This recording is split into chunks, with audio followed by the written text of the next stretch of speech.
Cuando dejamos que esta sensación de frustración, de desolación, de desánimo, de impotencia se adueñe de nosotros, estas hormonas empiezan a afectar profundamente a las estructuras de la memoria. De hecho, tienen la capacidad de combinarse con un mediador que es el glutamato en el lóbulo temporal y empezar a matar neuronas de la memoria. Neuronas de la capa K3.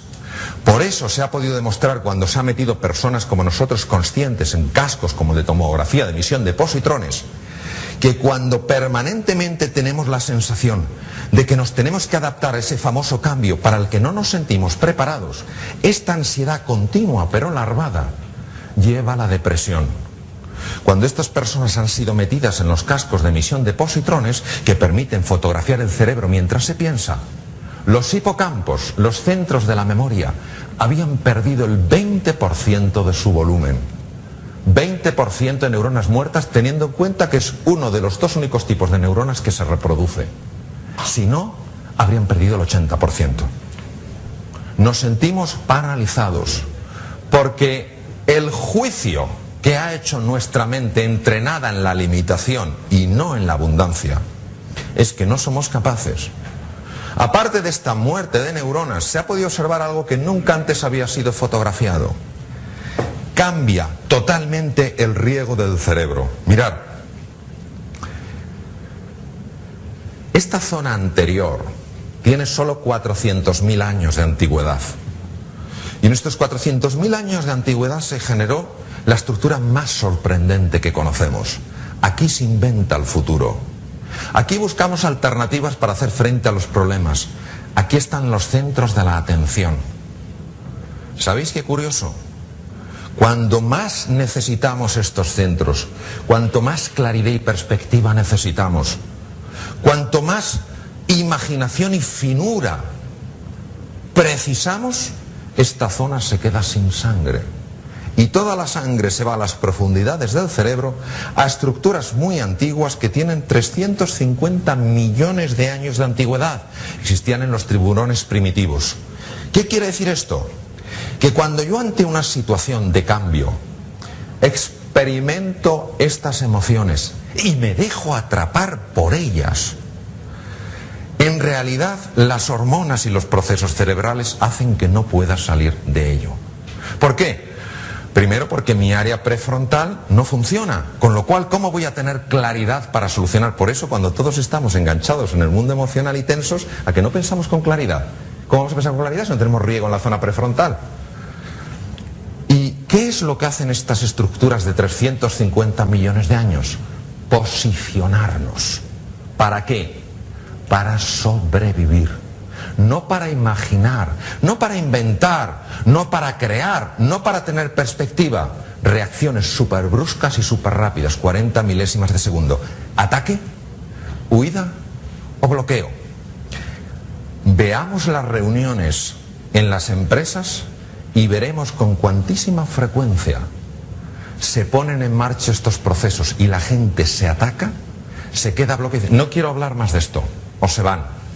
No puede haber generación de valor, no puede haber creatividad si nosotros no pensamos que podemos influir en cualquier circunstancia por compleja que sea.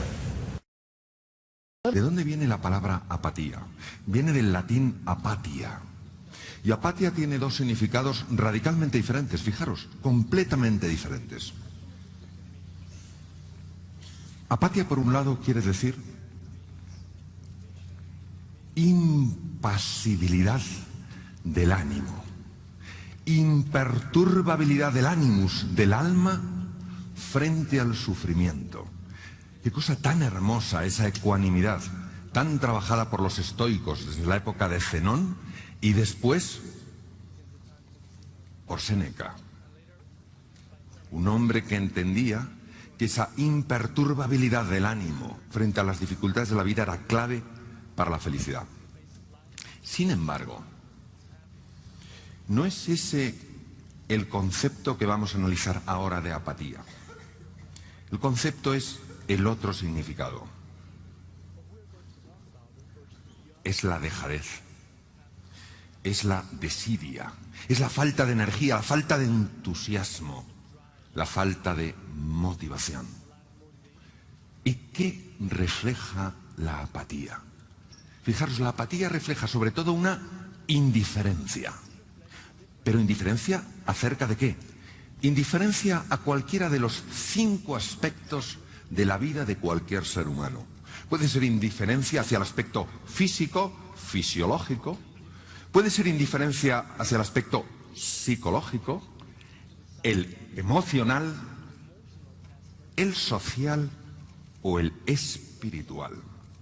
Ya que todo ser humano se mueve en esas 5 facetas. Tenemos una fisicalidad, una espiritualidad, una psicología, una emocionalidad y una sociabilidad. Y la pregunta es, ¿cuáles son las causas de esa apatía, de esa desidia? Porque causas existirán seguro. Pues fijaros, si había 5 planos de la vida humana, físico, psicológico, emocional, social y espiritual, también hay 5 causas de esa apatía.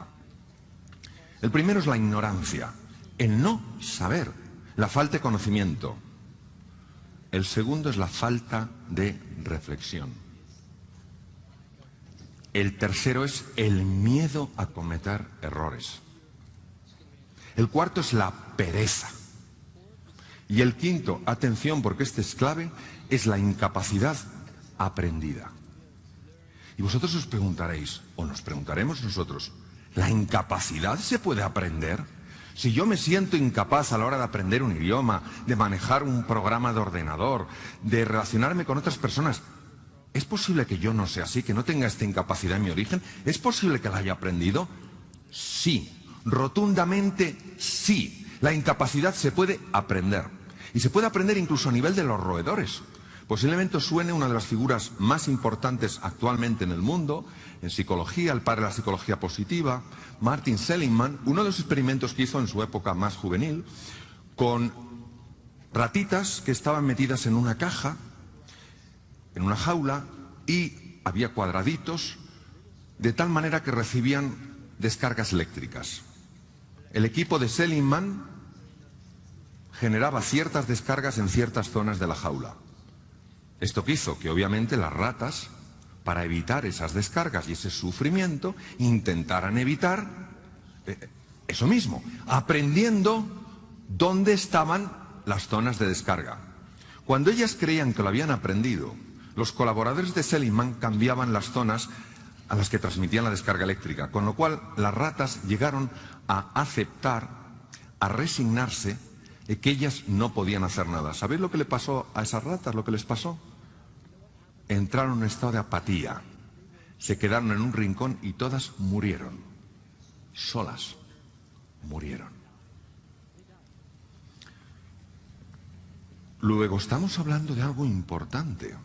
De algo que puede estar limitando nuestras vidas. Limitando que nuestras vidas sean un ejemplo de crecimiento, evolución y plenitud. Y si conocemos que la apatía puede afectar a todas las facetas del ser humano, si conocemos las causas de la apatía, ¿qué podemos hacer para superar esa apatía? Pues imaginaros una V de victoria. El primer brazo de la V es el darte cuenta del precio que has pagado, del precio que estás pagando y del precio que vas a pagar por no gestionar eso que se llama apatía. Ese es el primer brazo de la V. Y el segundo brazo de la V es encontrar una palanca emocional, es decir, una razón lo suficientemente potente para ti como para que digas, se acabó la apatía en mi vida. Y me encantaría proponeros algunas razones para dar más fuerza a esa palanca. Por ejemplo, ¿cuáles son los efectos de la apatía en la vida física del ser humano? No cuidarte, no hacer ejercicio físico, no dormir un número adecuado de horas, no comer de una manera correcta. Pues fijaros, tiene varios efectos. El primero ya es muy claro. Se acorta la vida. Está más que demostrado que acorta la vida. Segundo, ¿sabéis que cuando hacemos ejercicio físico, cuando nos movemos, generamos nuevas neuronas en el hipocampo que controlan los centros del miedo en las amígdalas. Pero es importante aquí hacer una parada, ¿eh? Las amígdalas de las que estoy hablando están en el cerebro. En una ocasión se me olvidó decirlo en un curso y una persona casi se me cae redonda. Se puso muy pálida. Como soy médico, obviamente reconocí la situación, me acerqué y le dije, le pregunté, ¿te encuentras bien? Y me dijo, no. Digo, ¿qué te pasa? Estoy entendiendo toda mi vida y ya no tiene remedio, me las quitaron de pequeño. Amígdala viene del griego almendra y es la forma que tienen estos núcleos cerebrales. Pues bien, en el 2002 el instituto más avanzado del mundo en neurociencias, el Salk, demostró que cuando nosotros nos movemos, cuando nosotros aceleramos el corazón y la respiración, damos paseos, subimos escaleras, montamos en bicicleta, cosas sencillas, aumenta la población de neuronas que controlan el centro del miedo, con lo cual nuestra estabilidad emocional es mayor. ¿Qué pasa si no cuidamos nuestra vida psicológica? ¿Qué pasa si no leemos, si no reflexionamos, si no compartimos? No hay neuroplasticidad. No se forman nuevas conexiones neuronales. Realmente el cerebro humano responde como un músculo. Si lo usas, lo potencias. Si no, lo pierdes. ¿Y la faceta emocional? No quiero amar porque no quiero sufrir.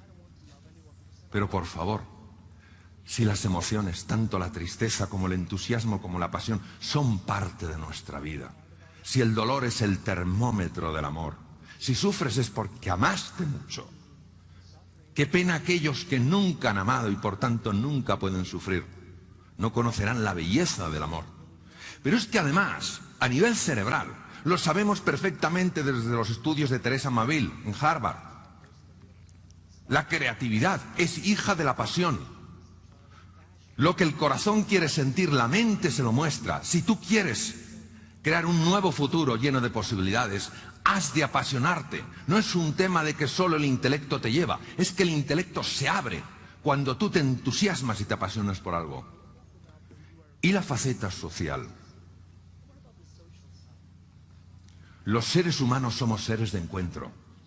Cuando el oxígeno y el hidrógeno se juntan, surge agua, es la base de la vida. Igual pasa con los seres humanos. Cuando dos seres humanos de distintos países, distintas culturas, distintas formas de pensar, se respetan, se interesan los unos por los otros e intentan, buscan encontrar un camino para la colaboración, de ahí surge la magia. ¿Y qué os voy a contar de un mundo que no quiere saber muchas veces nada de la espiritualidad? Santo Tomás de Aquino en el siglo XIII después de Cristo dijo todos los pecados del hombre. La palabra pecado viene del arameo, zazín. Todos los errores del hombre proceden del mismo origen, la soberbia. La espiritualidad no implica tener una religión. Sí implica encontrar el verdadero sentido en tu vida. Porque eso, como decía Helen Keller, es lo que te va a dar la fuerza. Si miras al sol, no podrás ver la oscuridad.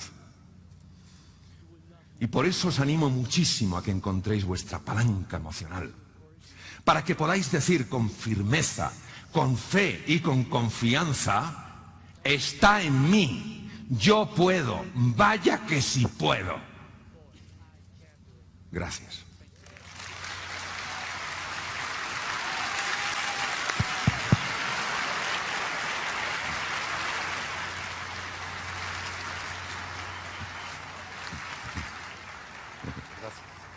Vamos a hablar de los sueños. ¿De qué sueños estamos hablando aquí? Estamos hablando de esas imágenes, esas aspiraciones que una persona cuando las tiene nota que le llevan a otro nivel. ¿A qué me refiero? Empieza a sentir una pasión, empieza a sentir una ilusión, empieza a notar un entusiasmo, porque de alguna manera, aunque sea sutilmente, toca la posibilidad de una realidad que actualmente se le escapa. ¿Por qué son tan importantes los sueños? Los sueños son tan importantes porque colocan a la mente en un plano radicalmente distinto al usual. Cuando una persona se siente profundamente inspirada, profundamente movida para alcanzar algo, para experimentar algo en su vida, el cerebro empieza a operar de una manera radicalmente distinta. Por ejemplo, hace falta mucha creatividad para alcanzar un sueño.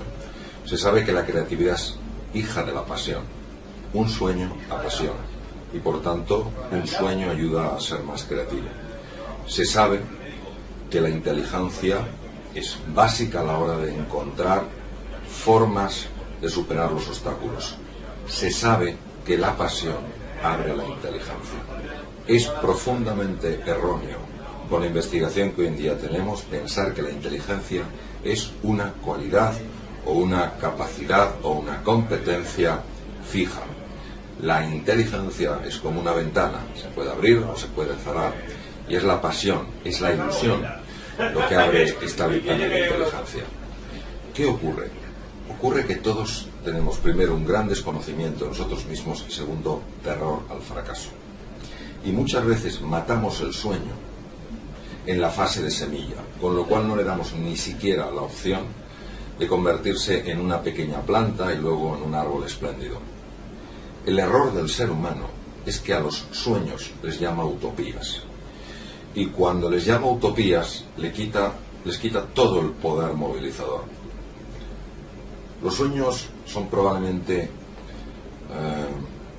las experiencias más hermosas que podemos tener las personas, porque son las que nos invitan a sacar lo mejor que hay dentro de cada uno. Pero esto exige salir de la zona conocida, del status quo, de cómo nos hemos definido a nosotros mismos, y explorar facetas que nos son de momento completamente desconocidas. Y como nos encanta controlarlo todo, pues ante la incertidumbre nos bloqueamos, nos quedamos paralizados y dejamos de explorar.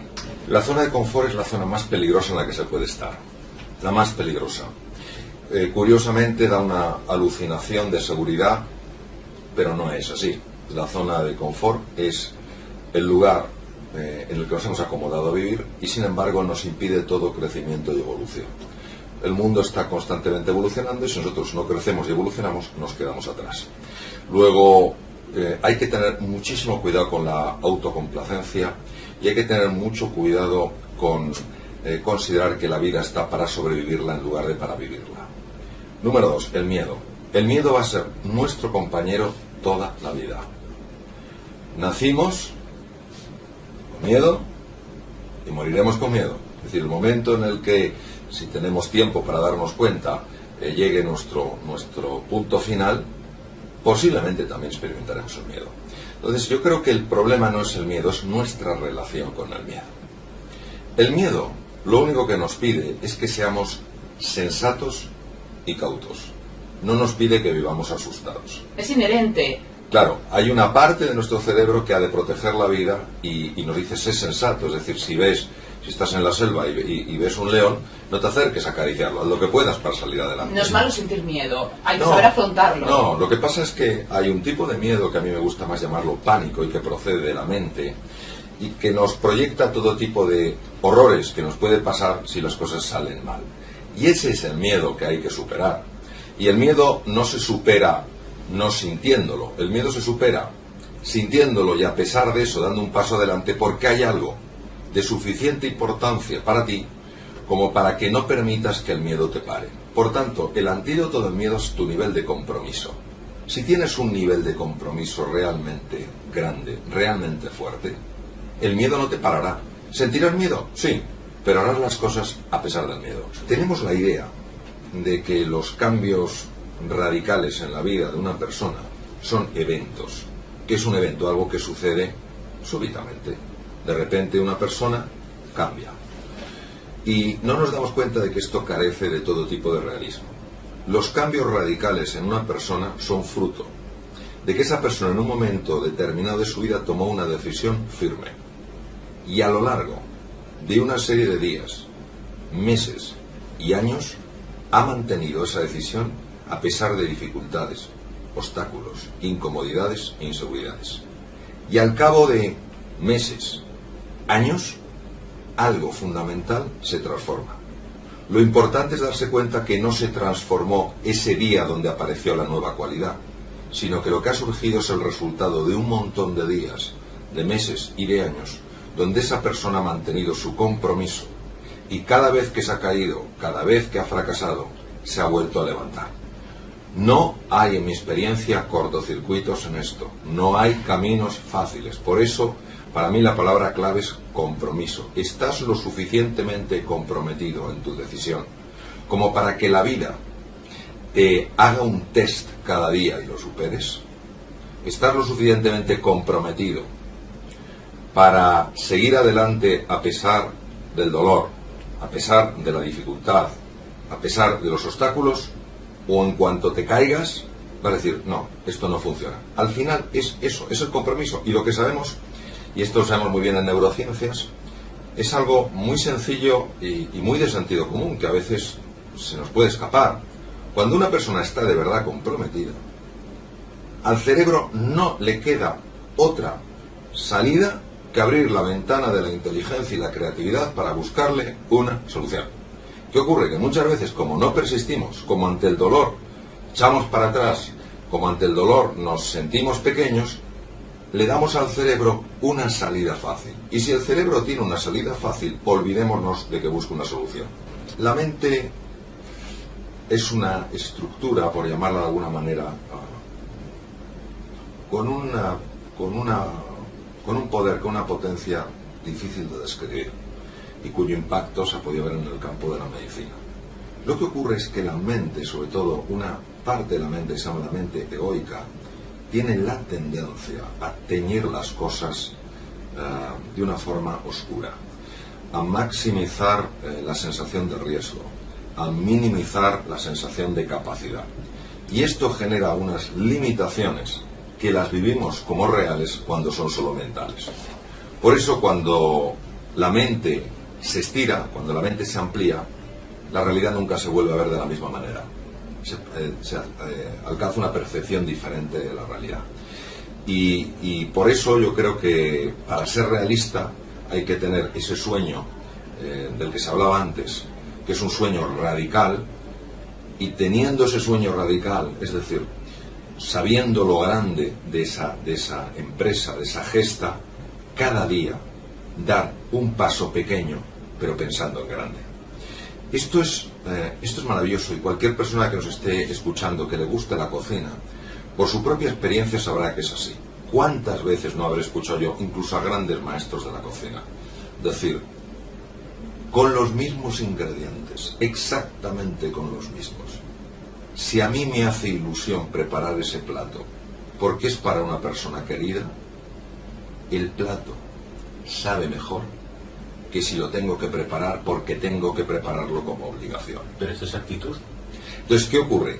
Que ese ingrediente no fácil de captar, no fácil de entender por la razón, por la conciencia ordinaria, que es el cariño que pones en algo, tiene un impacto tremendo. Por eso, un paso pequeño, pero cuando sabes que ese paso te está llevando a algo grande, es un paso que tiene un impacto radicalmente distinto. Lo que mueve al ser humano de verdad, lo que al ser humano auténticamente le lleva a aflorar la mejor versión, es que el tipo de sueño que tenga le ayude a mejorar como persona y le ayude a contribuir al bienestar de otros seres humanos.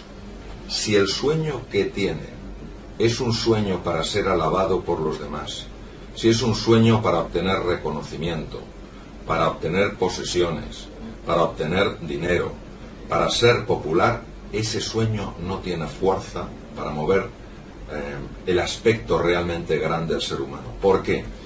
Porque en el primer caso, ese sueño está vinculado a una dimensión de la persona que se llama el ser, y en el ser es donde está la gran fuerza de la persona. Mientras que en el segundo caso, cuando yo persigo un sueño para que los demás me admiren por el logro, para obtener una gran cantidad de reconocimiento o de dinero, o para ser una persona muy popular, ese sueño está movido por el ego. El ego no tiene ningún poder. La única capacidad que tiene el ego es de engañarnos. No permitan que nadie decida su potencial. no permitan que nadie decida hasta dónde pueden llegar en la vida. Porque eso solo lo conoce quien les creó. No las personas que les despidieron o que no les facilitan que encuentren un trabajo.